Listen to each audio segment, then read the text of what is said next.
ನಮಸ್ಕಾರ. ನನ್ನ ಹೆಸರು ದಿವಾಕರ್ ಅಂತ, ಅಡ್ವೊಕೇಟ್ ಕೋಲಾರ ಪ್ರಾಕ್ಟೀಸ್ ಮಾಡ್ತಾ ಇರೋದು.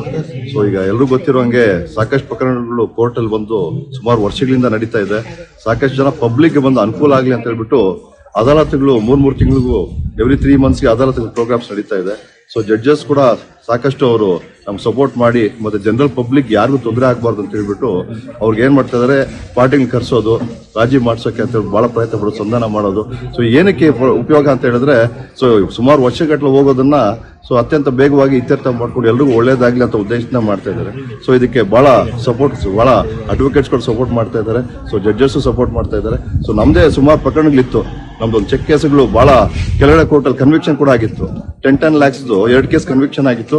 ನಾವು ಅಪೀಲೇಟ್ ಕೋರ್ಟಲ್ಲಿ ಅಪೀಲ್ ಹಾಕಿದ್ವಿ. ಅಪೀಲ್ ಹಾಕಿದಾಗ ಅಲ್ಲಿ ಇತ್ಯರ್ಥ ಆಗೋ ಕೇಸ್ ಕೂಡ ಅಲ್ಲ. ಸೊ ಫಸ್ಟ್ ಅಡಿಷನಲ್ ಡಿಜೆ ಕೋರ್ಟಲ್ಲಿ ನಮ್ದು 2 ಪ್ರಕರಣಗಳಿತ್ತು. 10 lakhs 2 cheque case. So 2 cheque case ಕೂಡ ರಾಜಿ ಆಗದಿರೋ ಪ್ರಕರಣಗಳನ್ನ ಸೊ ನಾವು ನ್ಯಾಯಾಧೀಶ ಮುಂದೆ ಇದ್ದಾಗ ನೋಡಿ ರಾಜಿ ಮಾಡ್ಕೊಳ್ಳಿ, ತೊಂದರೆ ಆಗುತ್ತೆ ಅಂತ ಹೇಳಿ ಅವ್ರಿಗೆ ಮನೋಭಾವ ಮಾಡಿ ಅವ್ರುಗಳು ತಿಳಿಸಿದ್ದಕ್ಕೆ ಸೊ ಅವ್ರು ಕೂಡ ಒಂದು ಇತ್ಯರ್ಥ ಮಾಡ್ಕೊಂಡ್ರು. 10 lakhs 2 ಕೇಸ್ ಕೂಡ ಅವ್ರಿಗೆ ಕ್ಲಿಯರ್ ಆಯ್ತು. ಸೊ ಈ ರೀತಿ ಸುಮಾರು ಕೇಸುಗಳು, ಮತ್ತೆ ನಮ್ಮ ಫ್ಯಾಮಿಲಿ ಕೋರ್ಟಲ್ಲಿ ಕೆಲವು ಕೇಸುಗಳು ಏನಾಗಿದೆ, ಸೊ ಸೆಟಲ್ಮೆಂಟ್ ಆಗದಿರೋ ಕೇಸುಗಳು ಏನಾಗಿದೆ, ಮೈಂಟೆನೆನ್ಸ್ ಕೇಸುಗಳು ಹಾಕಿರ್ತೀವಿ. ಸೊ ಸುಮಾರು ಮತ್ತೆ ಡೈವರ್ಸ್ ಪಿಟಿಷನ್ ಇರುತ್ತೆ. ಸೊ ರಾಜಿ ಆಗದಿರೋದು ಕೂಡ ನಮ್ಮ ನಂದೇ ಒಂದು ಉದಾಹರಣೆಗೆ ಒಂದು ಕೇಸ್ ಇದೆ. ಸೊ ಅದೇನಾಗಿತ್ತು, ಗಂಡ ಹೆಂಡತಿದು ಡಿಸ್ಪ್ಯೂಟ್ಸ್ ಇತ್ತು. ಸೊ ಹೆಂಡತಿ ಒಂದು ಪೆಟಿಷನ್ ಹಾಕಿದ್ರು ಕಾಂಜುಗಲ್ಗೆ. ಸೊ ಗಂಡ ಬೇಕು ಅಂತ, ಗಂಡನಿಗೆ ಇಷ್ಟನೇ ಇರಲಿಲ್ಲ.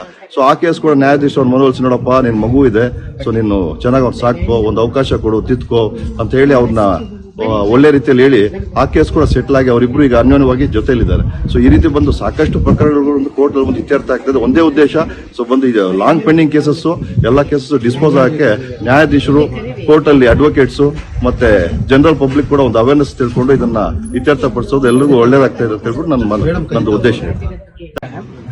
ಒಂದು ಫ್ಯಾಮಿಲಿ ಕೇಸಲ್ಲಿ ಕೋರ್ಟಲ್ಲಿ ಕೇಸ್ ನಡೀತಾ ಇರಬೇಕಾದ್ರೆ ಫ್ಯಾಮಿಲಿ ಕೋರ್ಟಲ್ಲಿ ಡ್ರೈವರ್ಸ್ ಪಿಟಿಷನ್ ಹಾಕ್ತಾರೆ, ಮತ್ತೆ ಒಬ್ರು ಗಂಡ ಬೇಕು ಅಂತ ಇದೊಂದು ಪಿಟಿಷನ್ ಹಾಕ್ತಾರೆ, ಮತ್ತೆ 498A ಅಲ್ಲಿ ನಮ್ಮ ಕ್ರಿಮಿನಲ್ ಕೇಸ್ ಬೇಕು ಅಂತ ಹಾಕ್ತಾರೆ. ಈ ರೀತಿಯಾಗಿ ಗಂಡ ಹೆಂಡತಿ ಸಂಬಂಧದಲ್ಲೇ ನಾನಾ ಕೇಸ್ಗಳು ಆಗ್ತವೆ. ಸುಮಾರು 4-5 ಕೇಸ್ ಆಗ್ತವೆ. ಆ ರೀತಿಯಾಗಿ ನಾನೇ ಒಂದು ಕೇಸ್ ರಾಜಿ ಮಾಡಿಸಿದ್ನಿ. ಮತ್ತೆ ಸಿವಿಲ್ ಕೇಸ್ಗಳು ಅಷ್ಟೇ ರಾಜಿ ಮಾಡಿಸಿದ್ನಿ. ಆ ರಾಜಿ ಮಾಡಿಸೋರು ಏನಾಗ್ತದೆ ಅಂದ್ರೆ ಅವ್ರ ಮಧ್ಯೆ ಸಂಬಂಧ ಗಟ್ಟಿಯಾಗಿರ್ತದೆ. ಮತ್ತೆ ಈ ಪ್ರಕರಣ ಹೆಚ್ಚಾಗೋದು, ಮಾನಸಿಕವಾಗಿ ತೊಂದರೆ ಅನುಭವಿಸೋದು, ಆ ಒಂದು ನಿಟ್ಟಿನಿಂದ ಅವರು ಪಾರಾಗಬಹುದು. ಮತ್ತು ಸಮಾಜದಲ್ಲಿ ಒಳ್ಳೆ ವಾತಾವರಣ ಉಂಟಾಗ್ತದೆ. ಮತ್ತೆ ಆ ಕುಟುಂಬದ ಮಕ್ಕಳು ಅಷ್ಟೇ, ಯಾಕಂದ್ರೆ ತಂದೆ ತಾಯಿ ಜಗದಲ್ಲಿ ಕೂಸು ಬಡವಾದದ್ದು. ಆ ರೀತಿ ಆಗದೆ ಆ ಮಕ್ಕಳ ಒಂದು ಯೋಗಕ್ಷೇಮ ಮತ್ತು ಅವರ ಒಂದು ಭವಿಷ್ಯ ದೃಷ್ಟಿನೂ ಸಹ ಒಳ್ಳೇದಾಗ್ತದೆ ಅಂತ ಹೇಳ್ತೀನಿ. Insurance company, United India insurance company panel advocate. ಈ ಅದಾಲತ್ತಲ್ಲಿ ಸೆಟಲ್ ಮಾಡ್ಕೊಂಡ್ರೆ ಏನಾಗುತ್ತೆ ಅಂದ್ರೆ ಬೇಗನೆ ದುಡ್ಡು ಬರುತ್ತೆ, ಡಿಪಾಸಿಟ್ಸ್ ಕಡಿಮೆ ಆಗುತ್ತೆ. ಏನು ಅವಾರ್ಡ್ ಆಗುತ್ತೋ ಅದರಲ್ಲಿ ಸ್ವಲ್ಪ % ಕಡಿಮೆ ಆಗ್ಬೋದು ಅಷ್ಟೇ. ಬಟ್ ನಿಮಗೆ ಬೇಗನೆ ದುಡ್ಡು ಬರುತ್ತೆ, ಬೇಗನೆ ನಿಮಗೆ ಖರ್ಚುಗಳಿಗೆ ಏನ್ ಬೇಕೋ ಅದು ಉಪಯೋಗಿಸ್ಕೋಬಹುದು. ಯಾವ್ದು ತೊಂದರೆ ಆಗ್ದಿರ, ನಿಮಗೆ ಯಾವುದೇ ಕಾರಣಕ್ಕೂ ತೊಂದರೆ ಆಗ್ದಿರ ನಿಮ್ಮ ಕೈಗೆ ದುಡ್ಡು ಸೇರುತ್ತೆ ಸೆಟಲ್ಮೆಂಟ್ ಆದ್ರೆ ಒಳ್ಳೇದು, ತುಂಬಾ ಒಳ್ಳೇದಾಗುತ್ತೆ. ಇನ್ಶೂರೆನ್ಸ್ ಕಂಪನಿಗೂ ಸ್ವಲ್ಪ ಇಂಟ್ರೆಸ್ಟ್ ಉಳಿತದೆ ಅಷ್ಟೇ, ಬೆಟ್ರೆ ಇನ್ನೇನಾಗಲ್ಲ. ನಿಮಗೆ ಎಷ್ಟು ಬೇಗನೆ ಸೆಟ್ಲ್ ಆಗುತ್ತೋ ಅಷ್ಟು ಬೇಗನೆ ದುಡ್ಡು ಕೈಗೆ ಬರುತ್ತೆ. ಅದೇ ಏನಾದ್ರು ಅವಾರ್ಡ್ ಆದ್ರೆ ಕಂಪನಿ ಸ್ಯಾಟಿಸ್ಫ್ಯಾಕ್ಷನ್ ಆಗದೆ ಅಪೀಲ್ ಹೋಗ್ಬೋದು. ಅಪೀಲ್ ಹೋದ್ರೆ ವರ್ಷಗಟ್ಟಲೆ ಹಿಡಿತದೆ, ಅವಾಗ ನಿಮ್ಗೆ ತೊಂದರೆ ಆಗುತ್ತೆ. ಆ ತೊಂದರೆ ಆಗೋದು ಬೇಡ ಅಂದ್ರೆ ಸೆಟಲ್ ಮಾಡ್ಕೊಳ್ಳಿ. ಸೆಟಲ್ ಮಾಡ್ಕೊಂಡು ಬೇಗನೆ ದುಡ್ಡು ತಗೊಳ್ಳಿ, ಅನುಕೂಲ ಆಗುತ್ತೆ.